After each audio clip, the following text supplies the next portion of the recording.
Hello, everyone, and welcome to Cricketing with Delonda. It's me again, Delonda, and thank you so much for joining me today.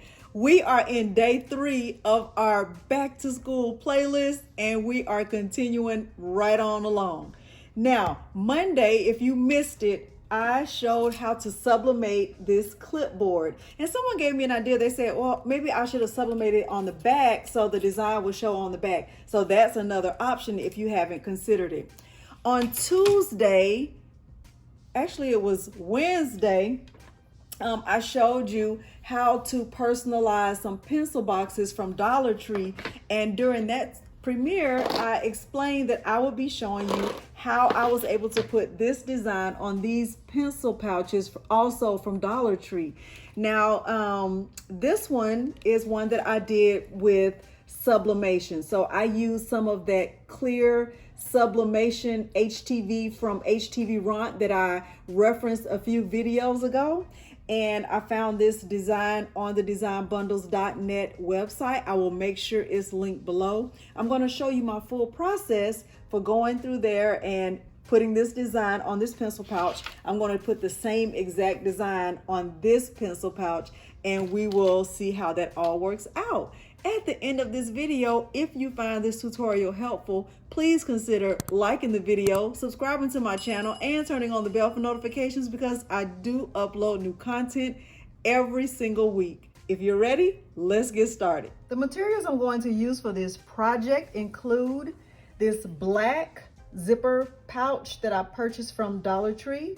My ink is Hippo Sublimation ink. I'm going to use this green standard grip matte, butcher paper, sublimation paper, Cricut heat resistant tape, HTV Ront clear sublimation HTV. I'm using white heat transfer vinyl. The purpose of the white heat transfer vinyl is in order to be able to sublimate on this dark fabric. That's the purpose of the white heat transfer vinyl. I will be connected to my Cricut Explore Air 2. My printer that I'm using is my Epson EcoTank 15000, and my heat press is the StarCraft Clamshell 15 by 15 heat press. The first thing I did was head over to the designbundles.net website, and I downloaded this file that says Get Your Crate On, and it is one of the Plus membership files. I am a Bronze Plus. I have a Bronze Plus membership. After I downloaded the file from here, I uploaded the file into Cricut Design Space. I am in Cricut Design Space and I'm connected to my Cricut Explore Air 2. The first thing I'm going to do is grab a shape. I'm going to grab a rectangle right here. I'm going to resize the rectangle by unlocking it right here. I'm going to resize the width to 8.0 and the height to 5.0. And I am going to keep this black because that is the color of the zipper pouch. And I am going to change the position of the zipper pouch so it just stays in place. I'm going to change my x-axis and just keep it at 1.0 and the y-axis also at 1.0. I'm going to bring the view down on my screen, and because I have given this a set position, no matter what I do on the canvas here, this will stay in the right place, and I really like that. Okay, so now what I'm going to do is upload the file that I downloaded from Design Bundles. Okay, I'm going to go to View All because I actually uploaded that file a couple of days ago. I'm going to choose this file that says Get Your Cray On. And I'm going to bring my view down again on my screen to right at 50%. Now, once I'm looking at this file, I can see that it is a layered design. And what I'm going to do is ungroup this and recolor it the way that I want it to look. Okay, so what I'm going to do is for this first layer, I'm going to change the color of that to yellow. The second layer, the word cray, I'm going to change that to green. I'm going to keep this crayon as red, and for this bottom layer, I'm going to change that to blue. Okay, and then the next thing I'm going to do is just kind of take each layer and move it closer so that they're actually touching just a little bit. Now, typically we would not do that. We would want our files to be separate, but in this case, I don't. Okay, I'm gonna do the same thing here. Move it up and just kind of make sure that it is all touching in some way. Now these three pieces over here are not touching, but that is okay. I'm gonna bring this down just a little bit. Okay, so now what I'm going to do with this is I am going to flatten it. Okay, and once I have it flattened, I can see I have a triangle over here to caution me that it is too big, and that's okay because I am going to resize it to make it fit in the allowable space. But before I do that, I'm going to create an offset for this, and I'm going to bring my offset down to 0.08, and I am going to click apply because I definitely want a thin offset. Okay, so now my offset is there and it's black and it's thin just like I want it. However, I am going to change the color of the offset to gray. And then the next thing I'm going to do is create a second offset to go behind that one, and that offset will be white. Okay, so I'm going to select the whole thing and add a second offset to that. I'm going to keep it at the 0.08. I'm going to click apply, and that second offset will be white. So my gray offset will represent the clear HTV, and my white offset will represent the white HTV. Okay, and this looks exactly how I want it. Now I'm going to select the whole thing again, and I'm going to group this, and I'm going to put this on top of the pencil pouch, the pencil pouch template, and just make sure that my sizing is adequate. Okay, so I'm going to select the whole thing, and I'm going to resize it on top of this pencil pouch and see, how it looks, and make sure that it is going to be a nice fit, and I'm in the allowable space. Now, I think that actually looks pretty good. I actually think it looks fantastic. And I don't want to resize it any more than that. I'm pretty happy with the way it looks. Okay, so now I am ready to click make it, but before I do, I am going to turn the template off. I don't need that. I just used it for sizing. Of course, I can save it, but I'm choosing not to for this project. Okay, so I'm going to click make it. Okay, and what I should have, let me cancel that. I'm glad that happened. Okay, because for this offset, this gray offset, it should not be flattened. It should be a basic cut, and it should be, I still want it to be gray. And then for this offset, it should also, wait, this should be a basic cut. Okay, then this white offset should also be a basic cut, not a print then cut, and it should also be white. Okay, so still the same image. I have my first layer, which will be my image that I print out. I have my second layer, which will be the clear HTV. Then I have my third layer, which will be the white HTV. Okay, this turned off, so it's not going to print at all. Nothing is going to be cut there. So I am going to choose on the mat. I'm going to click continue, and I know that because I am using a heat source and I'm going to be sublimating this, I am going to mirror all of my images. So I am going to choose to mirror my first mat. I am going to go and mirror my second mat. And I'm also going to mirror my third mat. Now remember, the gray layer is actually the clear HTV. I'm just going to move it down just a little bit. And I'm also going to move this down just a little bit. Okay. All right. We are ready to click continue. And I am going to choose to send this to my printer. So right now it's thinking about it.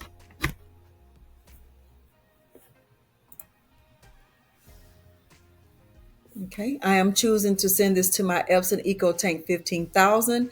I am going to keep ad bleed on. I always keep it on. You can turn it on, you can turn it off, you can do whatever works for you. I always keep it on.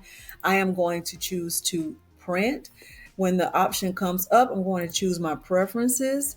And I have my Sublimation preset no mirror selected, and I can do a print preview. I can click OK. And once I click print right here, it'll show me a preview of what my printed image will look like. That's exactly what I want it to look like. And I am going to click print. Everything that I'll do from here will be back on the camera. Okay, I have my one sheet of sublimation paper. I am going to put it in this back tray right here. And I am going to click OK right here. And I am going to click print. I'll speed this part up. I have my image printed out. Now I'm going to put it on my heat plate. I don't ever skip this step. And while my heat press is just making sure that ink is dry, what I'm going to do is go ahead and get my other two mats cut out. The first vinyl that I'm going to cut is my white heat transfer vinyl. The purpose of this white heat transfer vinyl is because the clear HTV has to be sublimated on a light color. This takes the place of having a light color. So I'm going to insert my mat, and the cut setting that I'm using is Everyday Iron On. The next mat that I will prepare is my Sublimation HTV. Let me explain again why I'm using the white HTV in addition to this Sublimation HTV. According to the instructions, this product is suitable for sublimation on 100% cotton light colored clothing. This is dark colored fabric. So in order to take the place of the light colored fabric, I'm using white HTV. That's the purpose of this HTV Ront Clear Sublimation HTV. Okay, according to their instructions, the matte side is what is face up. The shiny side is what goes down on the mat. So I'm going to put this on the mat in the way that they suggest according to their instructions. And it also says to cut this on the adhesive vinyl setting. So I am going to change my cut setting to adhesive vinyl. If you're using a Cricut Explore Air 2, you can just turn your dial to the vinyl setting, okay? My last mat is the Sublimated image. I'm not sure why this green is looking gray like that, and hopefully it doesn't when the heat is added to it, but we shall see. I'm using the infusible ink cut setting.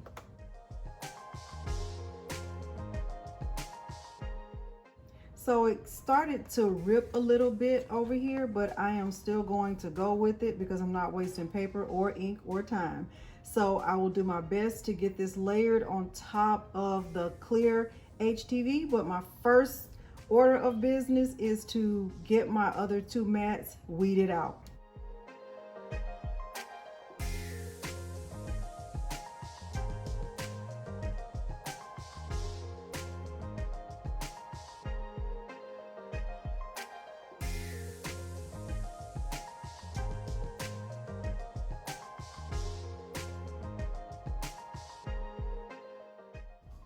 I'm at my heat press and I have it set to 320 degrees. So this is the pencil pouch from Dollar Tree. I'm going to remove the tag the old-fashioned way, teeth way. All right, and I am going to do a quick pre-press, but I am going to put a piece of cardstock inside. And I'm going to make sure the zipper is actually hanging off the press, so I'm not pressing the zipper. Okay. there is that. Now I will get my white HTV and I will place it down first. The purpose of the white HTV, once again, is my third time explaining this because I got a lot of questions about this, is it serves as a white background because remember, Clear HTV is intended for use on white or light colored fabric. And since this is not white or light, the white HTV takes the place of that. So I'm going to put this on my pencil pouch or zipper pouch or whatever you want to call it. And I am going to press this on 320 degrees. I'm just going to press this for about 10 seconds.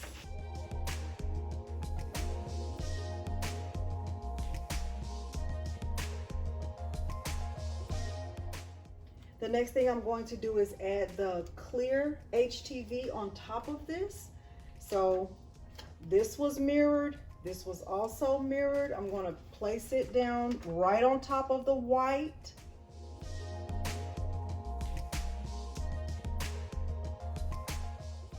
I have my Clear HTV placed directly on top of the white HTV in the place that I wanted. I can see the white offset. It looks really good. Let me just do a double check. I am letting my heat press heat up to 392 degrees, which Fahrenheit, which is 200 degrees Celsius. And according to the instructions that came with the Clear HTV, you're supposed to press this with firm pressure for 10 to 20 seconds. I am going to press this for 15 seconds on 392 degrees.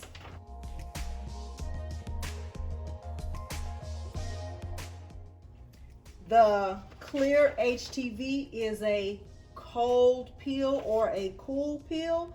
So I am going to take this off my heat press and I'm going to cool it down. When I come back, I'll have the sublimated image on top. Okay, so the Clear HTV has completely cooled down.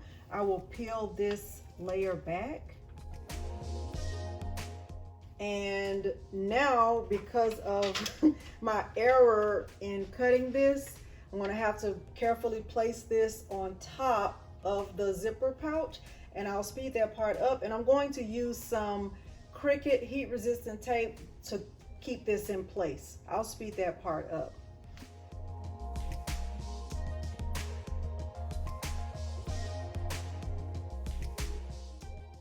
Okay, so I have my image taped down. I'm going to make sure the zipper is still hanging off, and I am going to add butcher paper on top because now I have my sublimated image and I'm protecting my heat plate from getting any ink on it. And I am going to add a Teflon sheet on top of that. I have my heat press set to 392 degrees and I'm going to press this for 40 seconds.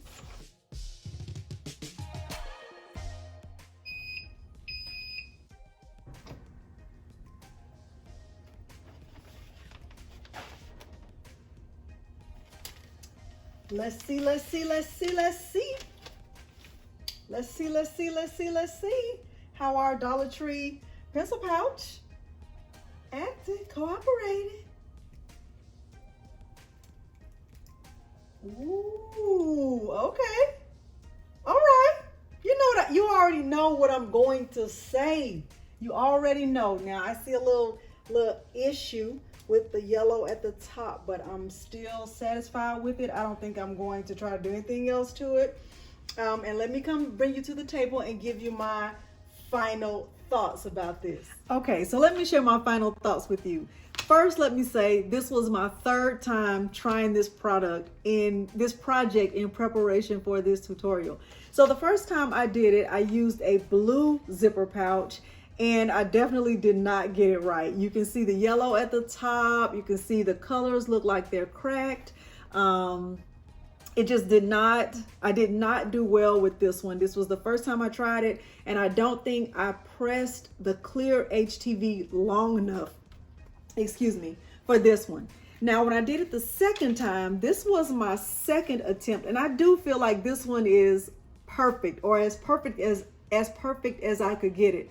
The difference here is that I have a black offset around my letters, and I don't know if you can see that. Hopefully you can see that, but there is a thin black offset around each of the letters, and I do feel like that was very helpful in getting a nice, clean, crisp image on this zipper pouch. I did not do that in this tutorial on this zipper pouch, and so you can see that there is a clear difference. Looks like a gray offset almost. It looks like there's some fading. It did not come out as nice and crisp as this one did. These are the same exact zipper pouches, but I did not get it right this time right here. Now, am I afraid to share this with you? Absolutely not. No. But I do want your thoughts and opinions. Like, what do you think I should have done differently? Should I just stuck with the offset? I think I just forgot to do that. Maybe that was the big difference here, because I don't think the colors really matter, because I used yellow at the top last time and it came out perfect. And when I did it this time, I did not get it right, especially at the top. But leave me a comment below and just let me know your thoughts. Do you still plan to use the Clear HTV? Do you see the benefits of it? Because it does have its definite benefits when you want to sublimate on dark fabrics. But at any rate, I love this one. I like this one, and I'm proud that I gave it the good old college try. If you found this tutorial helpful, please consider liking this video, subscribing to my channel, and turning on the bell for notifications, because I do upload new content every single week. Thank you so much for joining me today, and thanks for watching. Bye.